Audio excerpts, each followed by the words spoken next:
ప్రస్తుతం మనతో పాటు శ్రేయారెడ్డి గారు ఉన్నారు. బీఆర్ఎస్ పార్టీ మహిళా నాయకురాలు. బీఆర్ఎస్ పార్టీ 25 సంవత్సరాల రజతోత్సవం జరుపుకుంటుంది. సో ఇది టీఆర్ఎస్ సభన, బీఆర్ఎస్ సభన. టీఆర్ఎస్ అయితే 23 సంవత్సరాలు, బీఆర్ఎస్ అయితే కేవలం 3 సంవత్సరాలు మాత్రమే అవుతుంది. మీకంటూ ఒక క్లారిటీ ఉందా? బీఆర్ఎస్ టీఆర్ఎస్ టీఆర్ఎస్ అయినా బీఆర్ఎస్ అయినా ఒకటే పార్టీ కాబట్టి టీఆర్ఎస్ ఇప్పుడు బీఆర్ఎస్ టీఆర్ఎస్ కాబట్టి ఇది బీఆర్ఎస్ 25 years సెలబ్రేషన్. టీఆర్ఎస్ వల్లనే తెలంగాణ వచ్చిందా? ఖచ్చితంగా, దాంట్లో ఏం డౌట్. టీఆర్ఎస్ లేకపోతే తెలంగాణ రాలేదు. తెలంగాణ కోసం వేలాది మంది విద్యార్థులు రోడ్ల మీదకి వచ్చిండ్రు, వేలాది మంది ఉద్యోగులు సకల జనుల సమ్మె చేసిండ్రు, వేలాది ఉద్యమాలు చేశారు. మరి వాళ్ళ క్రెడిట్ ఇయ్యరా? టీఆర్ఎస్ పార్టీ కేసీఆర్ గారి నేతృత్వంలోనే ఆయన ముందుకు తీసుకెళ్లిన మూమెంట్ వల్లనే అందరూ కలుపుగట్టుగా వచ్చిండ్రు కాబట్టి ఇది టీఆర్ఎస్ కృషి వల్లనే అయిందని చెప్పి నేను చెప్తున్నాను. మొత్తానికి ఎట్లా జరగబోతుంది అనుకోసం 500 రూపాయలు ఇచ్చి జనాలను తీసుకొచ్చి ఆ రేంజ్ లో ఏమైనా ప్లాన్ చేస్తున్నారా? తెలంగాణ అంటే ప్రేమ ఉన్న వాళ్ళు యావత్ తెలంగాణ వ్యాప్తంగా తరలి వస్తున్నారు ఇక్కడికి. అంటే యూనివర్సిటీ దానికి చూసినాం, ఏ క్రియేట్ చేసి నెమళ్ళు జింకలు అన్ని ఉన్నట్టు అంతా క్రియేట్ చేసి ఎవరిది అభివృద్ధి చేయొద్దు అని చెప్పి ఎప్పుడు చెప్పలేం. మేము కూడా ఎంతో అభివృద్ధి చేసినాం, కానీ అభివృద్ధి ఆలోచనతో చేయాలి, ఒక ప్రణాళికతో చేయాలి, ఎక్కడ చేయాలో ఆలోచించుకొని చేయాలి. ఇష్టరాజ్యంగా చెట్లను నరుక్కుంటా చేసే అభివృద్ధి అవసరం లేదు. ఇదే కాళేశ్వరం ప్రాజెక్ట్ విషయంలో కావచ్చు, వేరే అభివృద్ధి పనులు కావచ్చు, వేలాది చెట్లు కొట్టేయడం అనేది జరిగింది. ఇప్పుడు 4 చెట్లు కొట్టేయగానే చెట్ల మీద మాకు తప్ప ఎవరికి ప్రేమ లేనట్టు బిల్డప్ అవుతున్నారు మేడం. కొట్టిన దానికంటే ఎక్కువ చెట్లు నాటినము బీఆర్ఎస్ ప్రభుత్వం. ఇప్పటికీ మేము నాటుతూనే ఉన్నాము. ఢిల్లీలాగా అయిపోతుంది మన పరిస్థితి. అర్థమవుతుందా? బుద్ధి ఉండాలి. ప్లేస్ అయితే డెఫినెట్ గా ఇన్వెస్టర్ తొందరగా అట్రాక్షన్ అవుతాడు. ఎక్కడైనా అవుతారు. హైదరాబాద్ అంత పొటెన్షియల్ ఉంది అంటున్నా. లేకున్నా మనం సృష్టించే అంత దమ్ము ఉండాలి అంటున్నా. దమ్ము ఉంది కాబట్టి 10 సంవత్సరాలు టీఆర్ఎస్ కంచుకోటలు బద్దలు కొట్టి ఈరోజు కాంగ్రెస్ పార్టీ అధికారంలోకి వచ్చింది. మోసగాలను దమ్మున వారు అని చెప్పి ఏమనడం చాలా మూర్ఖత్వం. రైతుల ఆత్మహత్యలు, ఆటో డ్రైవర్ల ఆత్మహత్యలు, కార్మికుల ఆత్మహత్యలు, ప్రతి ఒక్క రంగంలో ఫెయిలియర్సే ఉన్నాయి. ఏ రంగంలో మంచి చేసిండ్రు? నమస్తే శ్రేయారెడ్డి గారు. నమస్తే రాజు గారు. వెల్కమ్ టు తెలంగాణ వెలుగండి. సో మొత్తానికి కంగ్రాచులేషన్స్. బీఆర్ఎస్ పార్టీ 25 సంవత్సరాల రజతోత్సవం జరుపుకుంటుంది. వేలాది మంది ఈవెన్ పాతకాలంలో ఎట్ల బండి టైప్ లో వస్తున్నారు అని చెప్పేసి మీరు చెప్తున్నారు. సో ఇది టీఆర్ఎస్ సభన, బీఆర్ఎస్ సభన. టీఆర్ఎస్ అయితే 23 సంవత్సరాలు, బీఆర్ఎస్ అయితే కేవలం 3 సంవత్సరాలు మాత్రమే అవుతుంది. మీకంటూ ఒక క్లారిటీ ఉందా? బీఆర్ఎస్ టీఆర్ఎస్ అయినా బీఆర్ఎస్ అయినా ఒకటే పార్టీ కాబట్టి టీఆర్ఎస్ ఇప్పుడు బీఆర్ఎస్ టీఆర్ఎస్ కాబట్టి ఇది బీఆర్ఎస్ 25 years సెలబ్రేషన్. అండ్ ఇది ఓన్లీ బీఆర్ఎస్ ఒక్కటే కాదు, ఇది తెలంగాణ మొత్తానికి ఉన్న సెలబ్రేషన్. ఎందుకంటే మా పార్టీ వల్లనే తెలంగాణ ఏర్పడ్డది కాబట్టి ఇది కేవలం టిఆర్ఎస్ సెలబ్రేషన్ కాదు, ఇదంతా తెలంగాణకే ఒక ఉత్సవం లాంటిది. తెలంగాణ మూమెంట్ ని తీసుకెళ్లిన ఒక డేని సెలబ్రేషన్ చేయడం లాంటిది అని చెప్పి చెప్తాను. సో టిఆర్ఎస్ వల్లనే తెలంగాణ వచ్చిందా? ఖచ్చితంగా, దాంట్లో ఏం డౌట్. టిఆర్ఎస్ లేకపోతే తెలంగాణ రాలేదు, రాదు, రాకుంటుండే. అట్లెట్లా చెప్తున్నారు? అదే తెలంగాణ కోసం వేలాది మంది విద్యార్థులు రోడ్ల మీదకి వచ్చిండ్రు, వేలాది మంది ఉద్యోగులు సకల జనుల సమ్మె చేసిండ్రు, వేలాది మంది కార్మికులు వాళ్ళ అంటే జీవితాలని అనుకోవచ్చు. ఎందుకంటే ఉద్యోగాలు కూడా పనంగా పెట్టారు. ఇదే మిలియన్ మార్చ్ లో అయినాయి, సాగరహారం లాంటివి అయినాయి. ఇట్లా చెప్పుకుంటా పోతే 5 సంవత్సరాలుగా వేలాది ఉద్యమాలు చేశారు. మరి వాళ్ళ క్రెడిట్ ఇయ్యరా? ఖచ్చితంగా వాళ్ళ క్రెడిట్ వల్లనే వచ్చింది. కానీ వాళ్ళని ముందుకి నడిపింది, వాళ్ళని ఏకమత్యం చేసింది టిఆర్ఎస్ పార్టీ. కేసీఆర్ గారి నేతృత్వంలోనే ఆయన ముందుకు తీసుకెళ్లిన మూమెంట్ వల్లనే అందరూ కలుపుగట్టుగా వచ్చిండ్రు కాబట్టి ఇది టిఆర్ఎస్ కృషి వల్లనే అయిందని చెప్పి నేను చెప్తున్నాను. బీఆర్ఎస్, బీజేపీ, కాంగ్రెస్ పార్టీ కూడా కృషి చేసినాయి. కాంగ్రెస్ పార్టీ లేకపోతే ఈరోజు తెలంగాణ వచ్చేది కాదు. బీజేపీ పార్టీ పార్లమెంట్ సపోర్ట్ చేయకపోతే ఈరోజు టిఆర్ఎస్ పార్టీ కావచ్చు తెలంగాణ వచ్చేది కాదు. మీరు చెప్పింది వాస్తవమే, కానీ సపోర్ట్ చేయడానికి వాళ్ళు నిజంగా సపోర్టే చేసేది ఉంటే, నిజంగా తెలంగాణ పట్ల వాళ్ళకి అంత ప్రేమ ఉండుంటే వాళ్ళు మొదటి రోజు నుంచే సపోర్ట్ చేసేవాళ్ళు. ఇన్ని సంవత్సరాలు తెలంగాణ కోసం పోట్లాడాల్సిన అవసరం ఉండేది కాదు. దిక్కులేని పరిస్థితుల్లో వాళ్ళని కాపాడుకోవడానికి చివరి క్షణంలో వాళ్ళు చేసిన సపోర్ట్ దాని సపోర్ట్ అని చెప్పి అనరు. దాని వల్ల వచ్చినట్లు కాదు. ఎన్నో కష్టాలు పడి, ఎన్నోసార్లు రాజీనామాలు చేసి, ఎన్నో ఉద్యమాలు చేసి, ప్రాణం పోయేంత వరకు తెచ్చుకొని బిఆర్ఎస్ పార్టీ కేసీఆర్ గారు ముందుకు నడపడం వల్లనే ఈ పరిస్థితుల వల్ల వాళ్ళకి తప్పనిసరి పరిస్థితిలో వాళ్ళు సపోర్ట్ చేయడం అయిందని చెప్పి నేను చెప్తాను. ఓకే, సో మొత్తానికి ఎట్లా జరగబోతుంది అనుకోస్తావు? 500 చాలా ఘనంగా జరగబోతుంది. 500,000 రూపాయలు ఇచ్చి జనాలను తీసుకొచ్చి ఆ రేంజ్ లో ఏమైనా ప్లాన్ చేస్తున్నారా? పైసలు ఇచ్చినా ఇయ్యకున్నా తెలంగాణ అంటే ప్రేమ ఉన్న వాళ్ళు తెలంగాణ వ్యాప్తంగా, యావత్ తెలంగాణ వ్యాప్తంగా తరలి వస్తున్నారు ఇక్కడికి. పైసలతో సంబంధం లేదు, తెలంగాణ ప్రేమతోటి సంబంధం. తెలంగాణ వచ్చిన పార్టీకి, తెలంగాణ పుట్టడానికి కారణమైన పార్టీకి ప్రేమ చూపించడానికి వందలాది మంది కాదు, వేలాది మంది కాదు, లక్షలాది మంది తరలి వస్తున్నారు. అండ్ మీరు అసలు ఒకసారి మాట్లాడాలి. నాకు కాల్స్ వస్తే నేను ఒకసారి వినిపిస్తాను. ఎంత ఆనందంగా ఉంది మాకు. ఇంకా ఒక్క బండి కాదు, మేము బండ్లు కట్టుకొని వస్తున్నాము, మాకు ఎంతో ఆనందంగా ఉంది, మేము వస్తాము, మీరు గల్వండి అక్క అని చెప్పి చెప్తున్నాను అనమాట. That is the kind of excitement. TRS BRS అంటే ప్రతి ఒక్కరు రక్తంలో ఉన్న పార్టీ ఇది. ఏం చేశారు? 10 సంవత్సరాలుగా తెలంగాణ దోచుకున్నారు, 10 సంవత్సరాలుగా లక్షలాది కోట్లు అప్పులు చేశారు, 10 సంవత్సరాలుగా లక్షల కోట్లు పెట్టి కాళేశ్వరం కడితే అది కాళేశ్వరం పరిస్థితి ఏమైందో చూస్తున్నాము. అండ్ కరెంటు దాంట్లో కుంభకోణము, ఫోన్ ట్యాపింగ్లు చేశారు. మొత్తం విధ్వంసమే తప్ప తెలంగాణ చేసింది ఏం లేదు అని చెప్పేసి బయట టాక్. మీరు చెప్పడం ఎట్లుందంటే తెలంగాణని అన్ని విధాలుగా ముంచింది బిఆర్ఎస్ పార్టీ అన్నట్లు మీరు మాట్లాడుతున్నారు. ఆయన జూటా మాటలు, ఆయనని మీరు ఇంకా నమ్ముతున్నారంటే అది నవ్వులాట. గాని ఆయన మాటల్ని తీసుకోవద్దు, మనం స్టాటిస్టిక్స్ ని తీసుకున్నాం.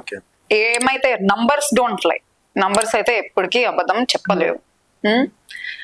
ఇప్పుడు మీరు అప్పుల గురించే మాట్లాడారు, మీ బిజినెస్ గురించి మాట్లాడుకున్నా, నా బిజినెస్ గురించి మాట్లాడుకున్నా, ఇండియా భారతదేశాన్ని తీసుకున్నా, ఇప్పుడు బీజేపీ అప్పులు చేయలేదా?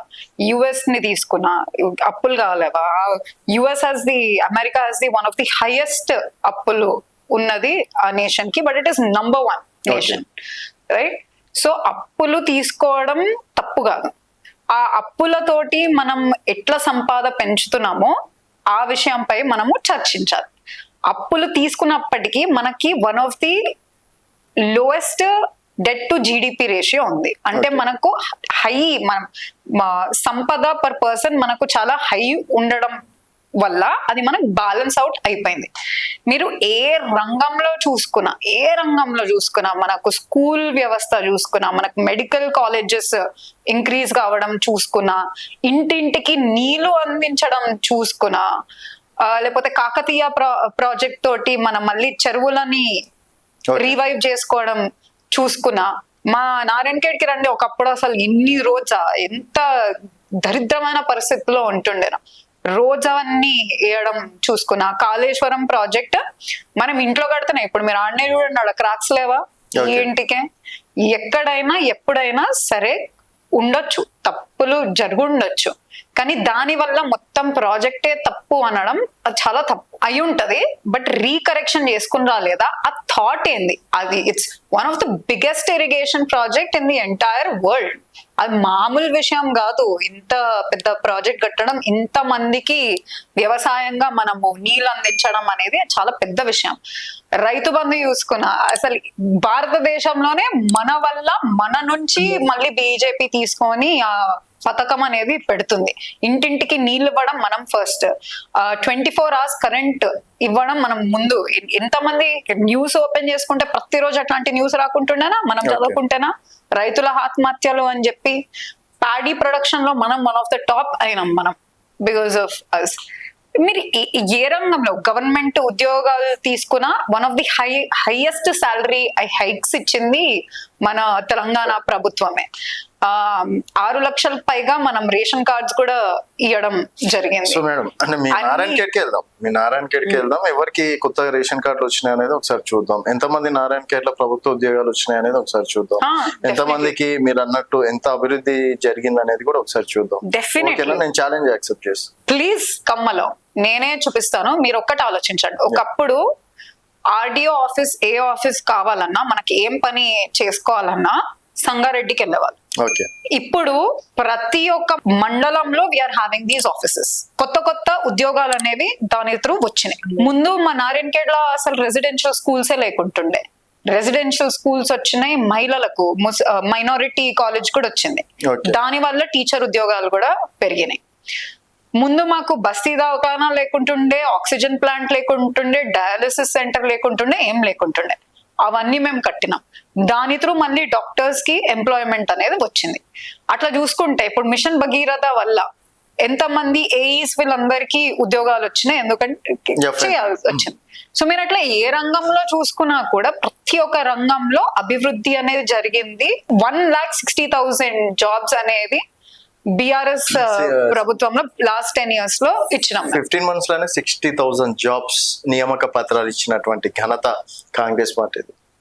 అది అవాస్తవము. ఎందుకంటే వాళ్ళు నోటిఫికేషన్స్ ఇచ్చింది లేదు, పరీక్ష పెట్టింది లేదు.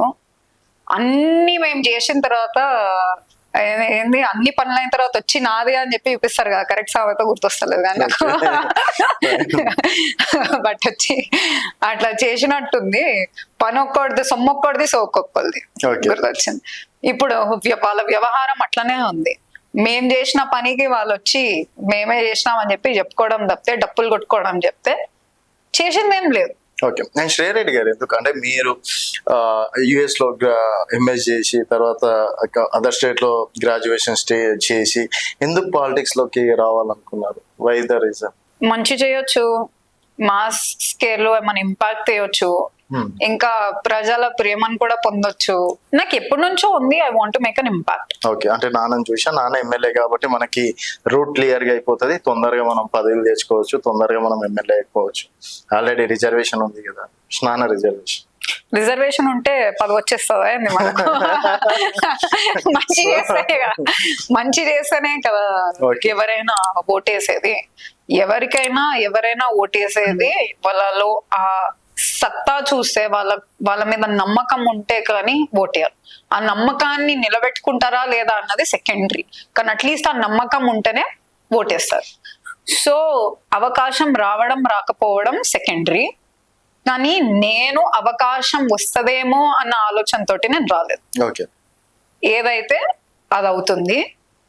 నాకు ప్రజల్లో ఒక ఆలోచింపజేసే శక్తిని నింపాలి అని చెప్పి, that is the most important.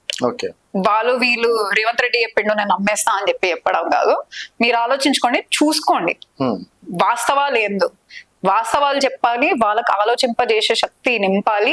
నా తరపున నేనేమన్నా చెయ్యాలి అన్న ఆశయంతో నేను ముందుకు వచ్చిన.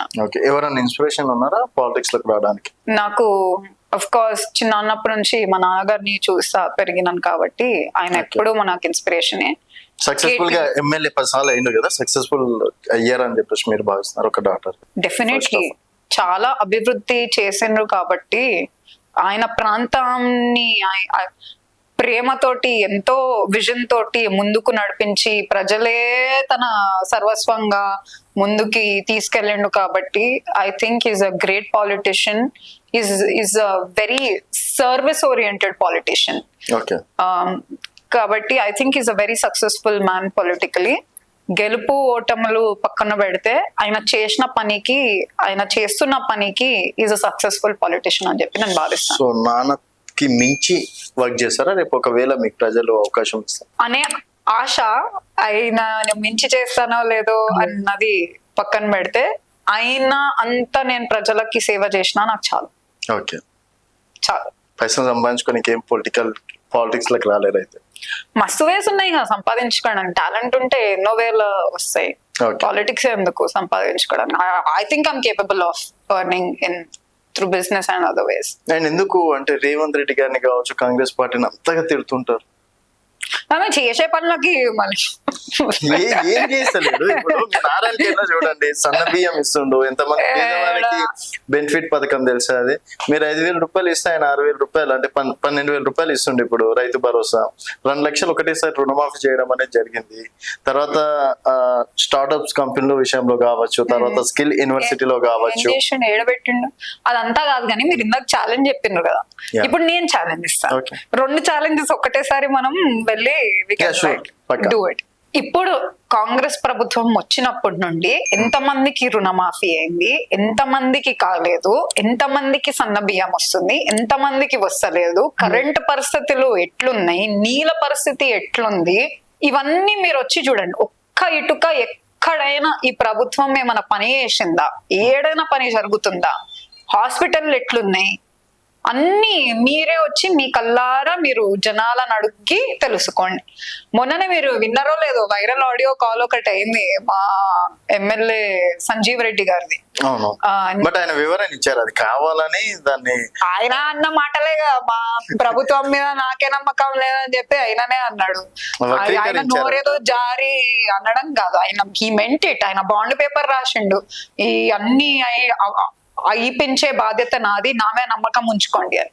ఆ బాండ్ పేపర్ కి నమ్మకం లేదు, ఆయన ప్రభుత్వం మీద ఆయనకే నమ్మకం లేదు, ఆయనకే తెలియదు ఎప్పుడేమవుతుందో అని చెప్పి ఆయనను ఎవ్వరో పోక్ చేసి అనిపించలేదు. ఆయన నోటి నుండే ఆయన వచ్చింది.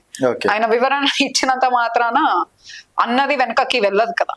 ఏమో మేడం, మీ బీఆర్ఎస్ ఆల్రెడీ సోషల్ మీడియాలో ఉన్నది లేనిది క్రియేట్ చేయడం మీకు అలవాటే కదా. మొన్న అంటే యూనివర్సిటీ దానికి చూసినాం, ఏ క్రియేట్ చేసి నెమళ్ళు జింకలు అన్ని ఉన్నట్టు అంతా క్రియేట్ చేసి పాపం ఆయన మాటలో లెక్కన.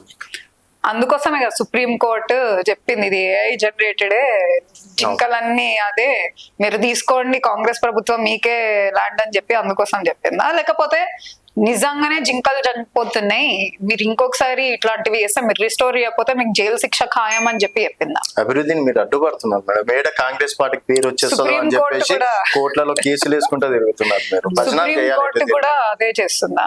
కోర్టు ఎప్పుడు తప్పు తీర్పు చెప్పదు కదా. ఎవరిది అభివృద్ధి చేయొద్దు అని చెప్పి ఎప్పుడు చెప్పలేం. మేము కూడా ఎంతో అభివృద్ధి చేసినాం, కానీ అభివృద్ధి ఆలోచనతో చేయాలి, ఒక ప్రణాళికతో చేయాలి, ఎక్కడ చేయాలో ఆలోచించుకొని చేయాలి. ఇష్టరాజ్యంగా చెట్లను నరుక్కుంటా చేసే అభివృద్ధి అవసరం లేదు. భవిష్యత్తు తరాల గురించి కూడా మనము ఆలోచించే అంత శక్తి ఉండాలి. అట్లాంటి వాళ్ళే లీడర్ అవ్వాలి. మీరు ఎన్ని చెట్లు కొట్టేసిండ్రో తెలుసు, ఇదే కాళేశ్వరం ప్రాజెక్ట్ విషయంలో కావచ్చు, వేరే అభివృద్ధి పనులు కావచ్చు, వేలాది చెట్లు కొట్టేయడం అనేది జరిగింది. ఇప్పుడు 4 చెట్లు కొట్టేయగానే చెట్ల మీద మాకు తప్ప ఎవరికి ప్రేమ లేనట్టు బిల్డప్ కొట్టినారు మేడం. సరే కొట్టినాము, కానీ హరితహారం వల్ల మేము ఎన్ని చెట్లు నాటినాము? మేము ఫారెస్ట్ కవర్ ని పెంచింది 2% తోటి. కొట్టిన దానికంటే ఎక్కువ చెట్లు నాటినము బీఆర్ఎస్ ప్రభుత్వం. ఇప్పటికీ మేము నాటుతూనే ఉన్నాము బీఆర్ఎస్ ప్రభుత్వం. సో చెట్ల మీద హక్కు అనేది కాదు, ఎక్కడ కొట్టాలి ఎక్కడ నాటాలో అన్న ఆలోచన మనం చెయ్యాలి. ఆ హైదరాబాద్ స్పాట్ లో ఇంత పొల్యూషన్ లో that is the only lung space పీల్చడానికి, హోల్డ్ చేయడానికి ఆక్సిజన్. అక్కడ కొట్టకండి రాబోయే, స్టూడెంట్స్ అందరూ ఏకమై మీరు కొట్టకండి ఇది మా భూములు అని చెప్పి ఏడుస్తుంటే అందరు పక్కన ఢిల్లీలాగా అయిపోతుంది మన పరిస్థితి. అర్థమవుతుందా? బుద్ధుండాలి కొంచెం, ఎక్కడ చేయాలి ఎక్కడ చేయొద్దు. ఇంతమంది ఏడుస్తుంటే కూడా మీరు వచ్చి మేము మీ మీద కూడా తోలిచ్చేస్తాం దొంగచాటున హాలిడేస్ ఉన్నప్పుడు రాత్రికి రాత్రి బుల్డోజర్లు పంపి. ఇదేం జాబ్స్ అవసరం. సో అక్కడ ఆల్రెడీ స్టార్ట్అప్ కంపెనీలు ఉన్నాయి. సో డెఫినెట్ గా ప్లేస్ చూసి ఎవరన్నా వస్తారు, పెట్టుబడులు కూడా వస్తాయి, వేలాది మందికి ఉద్యోగాలు వస్తాయి కదా. మీరు ఒకసారి ఆలోచించండి, ఒకప్పుడు హైటెక్ సిటీ నేను మొన్ననే చూస్తుండే 2000 టైంలో హైటెక్ సిటీ వీడియోస్, ఆ ఒక్క బిల్డింగ్ తప్ప ఇంకేమైనా ఉందా మనకు? ఇప్పుడు ఎన్నైనాయి? సరే గచ్చిబౌలియే తీసుకుందాం, ఒకప్పుడు ఏముండే గచ్చిబౌలిలో? ఏం లేదు. ఇప్పుడు ఎన్నైనాయి? మస్త్ అయినాయి. సో ద పాయింట్ ఇస్ మనం విస్తృతంగా ఎక్స్పాండ్ చేయొచ్చు. We can expand the city and we have to expand it and make other spots of companies to. Companies వేరే స్పాట్స్ లో కూడా పెట్టే అంతా మనం డెవలప్ చెయ్యాలి. ఒక్కటే దగ్గర ఉంటే మళ్ళీ traffic jams, pollution, why do you want to do that? ఇంకోటి సృష్టించు, ఫ్యూచర్ సిటీ అని ఇంత పెద్ద ప్లాటర్ లో ఇన్ని ల్యాండ్స్ అంతా జమ చేసి ఇచ్చినాం, అక్కడ వేసుకో, లేకపోతే ఇంకేమైనా దాంట్లో విస్తృతం చేయి. అదే స్పాట్ కావాలా? అక్కడ చెట్లు ఉంటే అదే నీ కొట్టాలన్నది కేబీఆర్ పార్క్ అంటే పెద్దది అవసరమేముంది అంటున్నాను. నేను ఏమంటున్నాను మేడం, ఆ ప్లేస్ అయితే డెఫినెట్ గా ఇన్వెస్టర్ తొందరగా అట్రాక్షన్ అవుతాడు అని. ఎక్కడైనా అవుతారు, హైదరాబాద్ అంత పొటెన్షియల్ ఉంది అంటున్నా. ఓకే, లేకున్నా మనం సృష్టించే అంత దమ్ము ఉండాలి అంటున్నా. దమ్ము ఉంటే వేసుకోండి అంటున్నా. దమ్ము లేదా బరాబర్ దమ్ముంది కాబట్టి 10 సంవత్సరాలు టిఆర్ఎస్ కంచుకోటలు బద్దలు కొట్టి ఈరోజు కాంగ్రెస్ పార్టీ అధికారంలోకి వచ్చింది. మోసం చేసి వచ్చేయడం, మోసం చేసి రావడం, ప్రజలు ఆశీర్వదించి వచ్చారన్న, మోసగాలు అంటారు. ప్రజలు ఆశీర్వదిస్తే వచ్చారు అంటారు. ప్రజలను మోసం చేసి టిఆర్ఎస్ పార్టీ మీద వ్యతిరేకతతో వచ్చిండ్రు అంట. ప్రజలను మోసం చేసి వచ్చిండ్రు, ఆశ పెట్టి వచ్చిండ్రు. హైదరాబాద్ లో ఒక్క సీటు గెలవలేరు. ఊర్లో పథకాలు, వెల్ఫేర్ స్కీమ్స్, మీరు 10,000 ఇస్తే మేము 15,000 ఇస్తాము, మీరు 2,000 ఇస్తే మేము 4,000 ఇస్తాము, ఇట్లాంటి ఆశలు పెట్టి మోసం చేసి వచ్చిండ్రు అని చెప్పి చెప్తాను. మోసగాలను దమ్మున వారు అని చెప్పి అనడం చాలా మూర్ఖత్వం. మనం అనొద్దు. మనం నిజంగా ఉండుంటే కరెంటు కోతలు తెచ్చింది వాళ్ళు, నీళ్ళ సమస్యలు తెస్తుంది వాళ్ళు. ఎక్కడ ఎవరు రైతుల ఆత్మహత్యలు, ఆటో డ్రైవర్ల ఆత్మహత్యలు, కార్మికుల ఆత్మహత్యలు, ప్రతి ఒక్క రంగంలో ఫెయిలియర్సే ఉన్నాయి. ఏ రంగంలో మంచి చేసిండ్రు? స్కూటీలు ఇస్తా అన్నారు, ఆడపిల్లలు ఇబ్బంది పడుతుండ్రు. తొక్కిసలాటలు, బస్సులో కొట్టుకుంటున్నారు. చిన్న చూపు అమ్మాయిలకి. మీరు ఫ్రీగానే వస్తున్నారు కదా, మీకే ఒక మైండ్ సెట్ అనేది ఫామ్ అవుతుంది. ఫ్రీ రీఎంబర్స్మెంట్ అనేది కాలేజెస్ కి ఇవ్వలేదు. ఆ వ్యవస్థ అంతా నాశనం అయిపోతుంది. స్కూల్లో మొన్ననే నాకు వచ్చి చెప్తుండ్రు, కంటిలో ZPH స్కూల్లో బల్లి పడింది అక్క, మాకు నీళ్ళలా మాకు రమ్మంటలేరు, స్కూల్ యూనిఫామ్ ఇస్తలేరు. ఒకప్పుడు మాకు మంచిగా స్ట్రిక్ట్ గా ప్రతి ఒక్క రోజు ఉండేది, ఇప్పుడు ఏమి ఇస్తలేరు, భోజనం సరిగా పెడతలేరు, మొత్తం రాళ్ళు వస్తున్నాయి అని చెప్పి. ఫుడ్ పాయిజనింగ్లు. ఎక్కడ ఎవరు సంతోషంగా ఉన్నట్ల? క్రైమ్ రేట్ అనేది ఇంక్రీజ్ అవుతుంది. ప్రజల గురించే నేను ఇప్పుడు మాట్లాడింది. టిఆర్ఎస్ తప్ప అందరు సంతోషంగానే ఉన్నారు. ప్రజలను వెళ్ళి అదే అంటారా, మనం వెళ్ళి మాట్లాడదాం. మీరు అట్లా అంటుంటే ఒక పార్టీకి సపోర్ట్ చేసి మాట్లాడినట్టు. సపోర్ట్ చేయట్లేదు. నిజంగా వాస్తవం ఇవన్నీ. ఆత్మహత్యలు చేసుకునే వాళ్ళ కుటుంబాలు సంతోషంగా లేనట్లనే. పంటలు ఎండిపోతున్న కుటుంబాలు సంతోషంగా లేనట్లనే. పురుగు అన్నం తింటున్న పిల్లలు సంతోషంగా లేనట్లనే. రాష్ట్రం పక్కన పెడితే మీ నారాయణఖేడ్ నియోజకవర్గంలోనే మీ నాన్నగారిని మిస్ అవుతున్నా అని చెప్పేసి జనాలు అనుకుంటున్నారు. మీ నాన్నగారి బిఆర్ఎస్ పార్టీని, కేసీఆర్ గారిని మస్తు అదే చెప్తున్నా. మీరు రండి, మీరే తెలుసుకుంటారు మూడట్లా ఇప్పుడు అక్కడ ఎట్లుందో. వాళ్ళు హ్యాపీగా ఉన్నారని చెప్తే పదండి. మీరు కాంగ్రెస్ ఏదో 2-3 కార్యకర్తలకి వెళ్ళి అడగకుండా పబ్లిక్ ఒపీనియన్ మీ ఇష్టం. నేను చెప్పడం కాదు, పబ్లిక్ ఒపీనియన్ మీరు తీసుకోండి. నేనంటే మళ్ళీ మా వాళ్ళ దగ్గర పంపించచ్చు కదా. అట్లా కాకుండా వీళ్ళ అనకుండా పబ్లిక్ ఒపీనియన్ అనేది మీరు తెలుసుకోండి. నిజంగా చాలా బాధాకరమైన సిచ్యువేషన్ లో ఉన్నారు ఇప్పుడు ప్రజలు, చాలా సఫర్ అవుతున్నారు. ఇప్పుడు ఓడిపోయిన తర్వాత మీరు జనాల లోపల ఉన్నారా లేకపోతే హైదరాబాద్ లోనే ఉన్నారా? జనం తోటి ఉన్నాను. ఇక్కడ ప్రోగ్రామ్ చేస్తున్నాం, అక్కడ ప్రోగ్రామ్. మా నాన్న అయితే నెక్స్ట్ డే నుంచి ప్రజల్లోనే తిరుగుతున్నారు. ఇప్పటి వరకు అన్ని ప్రతి ఒక్క దానికి ఆయననే అటెండ్ అవుతారు. ఒక్క రోజు బ్రేక్ తీసుకుంది లేదు. ఇప్పుడు కూడా ప్రజల పక్షాన్ని అక్కడే ఉన్నారు. మాకు మొన్ననే కాల్ వచ్చింది అనమాట, యువకులు కాల్ చేసిన, కాంగ్రెస్ నుంచి బీజేపీ నుంచి కాల్ చేసిన అనమాట. మేము మా నాన్న వాళ్ళు కాంగ్రెస్ పార్టీలో ఉన్నారు, కానీ మేము తిన్నది తినలేము అని చెప్తే మాకు చాలా సిగ్గుగా ఉంది. ఒకప్పుడు బీఆర్ఎస్ పాలనలో మాకు అన్ని వచ్చినాయి. మా చెల్లికి కళ్యాణ లక్ష్మి చెక్ వచ్చింది, మాకు పెన్షన్ వస్తుండే, ఇంటికి ఎంతో మేము బాగుపడ్డాము, ప్రతి ఒక్కటి బాగుపడ్డాము. ఇప్పుడు వచ్చి నుంచి మాకు ఒక్కటి లేదు. నాకు చాలా బాధగా ఉంది. అటు ఓటేసి మేము జాయిన్ అవుతాం, ఎప్పుడు వరంగల్లో జాయిన్ అవుతాం, ఆ మీటింగ్ లో మేము వస్తాం, మేమే బండ్లు కట్టుకొని వస్తాం మేము అక్కడికి అని చెప్పి యువకులు వచ్చి నాకు కాల్ చేయడం జరిగింది. This is the mood. So సభ తర్వాత ఎట్లా ఉండబోతుంది బీఆర్ఎస్ పార్టీ? ఇంకా బలపడుతుంది.